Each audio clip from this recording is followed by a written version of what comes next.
fala dele é de que ele estava estudando a escatologia.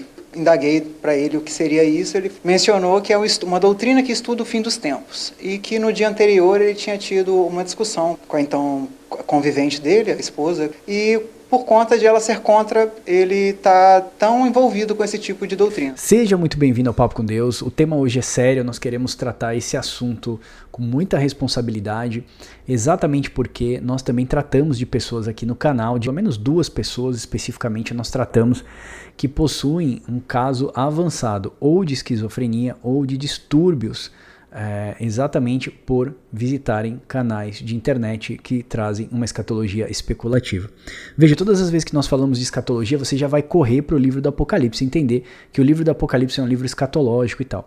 Mas se você for comparar, Gênesis tem escatologia, em Levíticos e Êxodo, nos profetas nós temos escatologia, no próprio livro de Salmos fala da escatologia do Senhor. Em Gênesis você vai ver uma promessa em Gênesis 3,15 falando que haveria de vir aquele que pisaria a cabeça da serpente. É uma profecia escatológica, dizendo da vinda do Messias.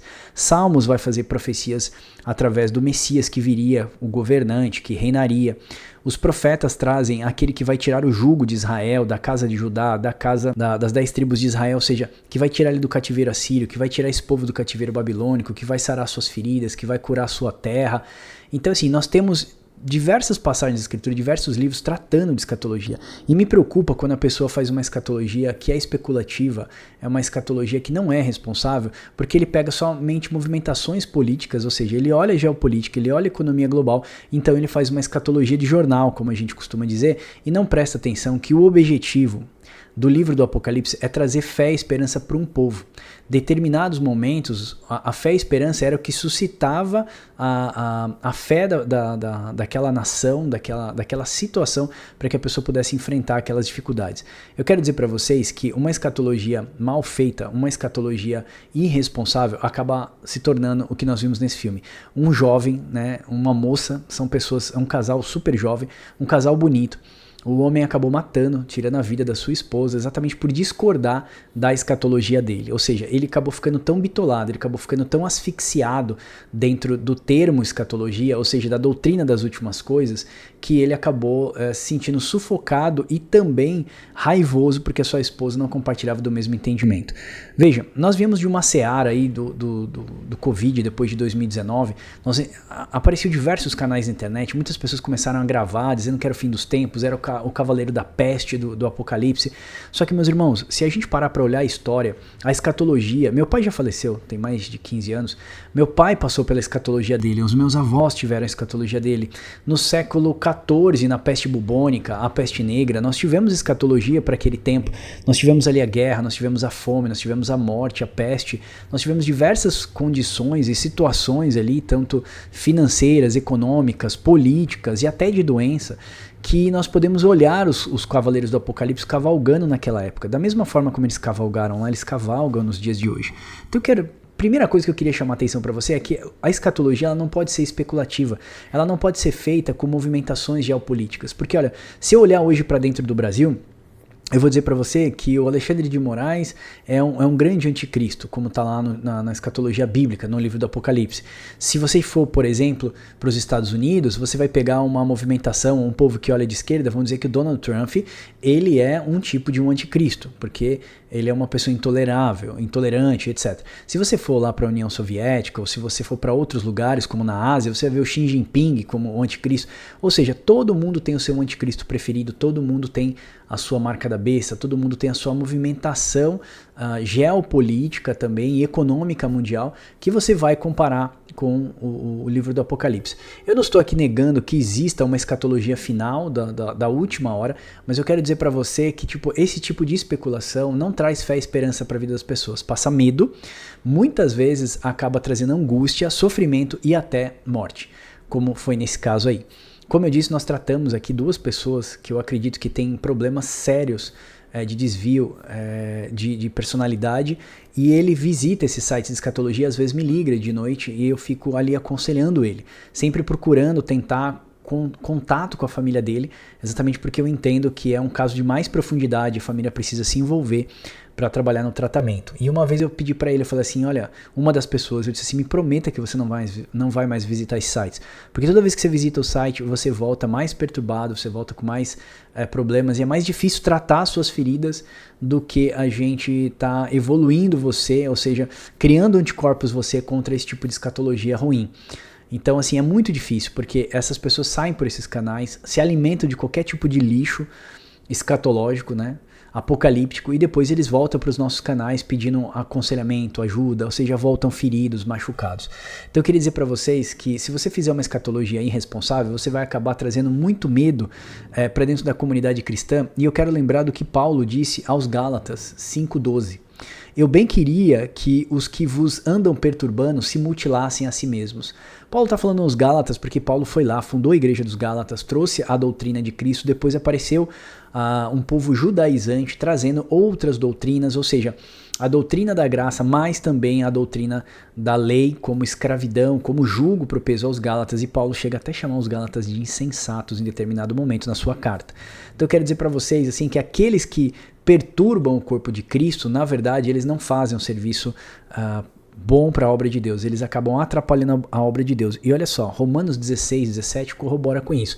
Paulo também diz aos romanos o seguinte: eu rogo-vos, irmãos, que noteis os que promovem dissensão e escândalo contra a doutrina que aprendestes a desviar-vos deles. Ou seja, muitas doutrinas que nós vemos no nosso dia acabam trazendo uma ideia diferente do objetivo da carta original. Se você olhar o contexto ao que o livro do Apocalipse foi escrito, foi um tempo de muita angústia e perseguição. Então Deus precisava trazer para aquele povo oprimido fé e esperança, dizendo, olha assim, mesmo que o anticristo esteja aí, mesmo que a besta esteja aí, mesmo que o falso profeta esteja aí, o Senhor, na sua volta, esmagará os seus inimigos com o sopro da sua boca. Jesus não vai precisar nem lutar a batalha. Ele diz assim, Apocalipse 4 e Apocalipse 5, eu vi os céus abertos, eu vi os mártires e vi todos aqueles que morreram por amor a Cristo, que entregaram a sua vida por amor a Cristo, e eles estavam reinando do lado do trono de Cristo. Então nós vemos o céu aberto, nós vemos o trono de Cristo, nós vemos os santos reinando, ou seja, traz fé e esperança para aquelas pessoas que estavam sendo perseguidas e mortas no primeiro século. O que eu gostaria de dizer para vocês que a gente precisa ter a responsabilidade na hora que a gente falar de escatologia. Como eu disse para vocês, eu consigo ver escatologia em todos os livros da Bíblia. E se eu for fazer uma escatologia de jornal, então eu vou dizer assim que o Donald Trump agora colocou suas embarcações aqui perto da Venezuela, porque ele está atrás de Nicolás Maduro, porque ele é o... Meus irmãos do céu, a gente vai fazer uma escatologia totalmente especulativa. Se você olhar para o livro do Apocalipse, ele é um livro que traz na sua literatura símbolos e significados. Você vai ver 144 mil, vai apontar para o número do salvo. Você vai ver um milênio, que é um número que aponta para a plenitude dos anos da igreja de Cristo reinando sobre a terra. Você vai ver a grande Babilônia, que é um sistema do mundo caído. Da mesma forma que você vê nessas figuras, essas alegorias, né? Vestiduras brancas, por exemplo, é o símbolo da justificação de todos aqueles que receberam vestiduras brancas, é o símbolo de quando você morre, ascende aos céus, você então recebe vestiduras brancas, ou seja, você é justificado pelo sangue de Cristo. É por isso que você lança a sua coroa aos pés do Cordeiro, em reconhecimento que não é pelo seu mérito que você chegou lá, mas pelo sacrifício de Cristo. Então quando a gente vai olhando esses símbolos, essas alegorias, nós entendemos que tem uma dualidade. Você vai ver a grande Babilônia, que tem um cálice que embriaga todos os moradores da terra, ou seja, tudo que você quiser o mundo te dá. Você quer mais dinheiro, ele te dá. Você quer fama, ele vai te dar. Se você quiser prostituição, ele vai te dar. Tudo que você desejar, o mundo está pronto para te dar. Mas tem uma dualidade. Você vê a grande Babilônia, mas você vê a Nova Jerusalém, você vê uma prostituta no Apocalipse 17, mas ao mesmo tempo você vê a noiva do Cordeiro, você vai ver o anticristo no livro do Apocalipse, mas você vai ver Cristo, você vai ver uma grande multidão que perseguia o povo de Deus, o exército que marchava contra o povo de Deus, mas você vai ver o exército dos santos. Essa dualidade vai percorrendo todo o livro do Apocalipse. Não podemos olhar isso como uma figura literal, pegar um símbolo, a besta que subia do mar, então é fulano de tal, a besta que subia da terra é Beltrano de tal. Você está fazendo um grande desfavor, né, à comunidade eclesiástica, porque você está fazendo uma interpretação literal e não alegórica, como é parte da liturgia, né, da literatura, quero dizer, da literatura apocalíptica. Um livro profético, Um livro poético, por exemplo, você não pode ler de uma forma literal, você precisa entender ali que tem a licença poética do autor.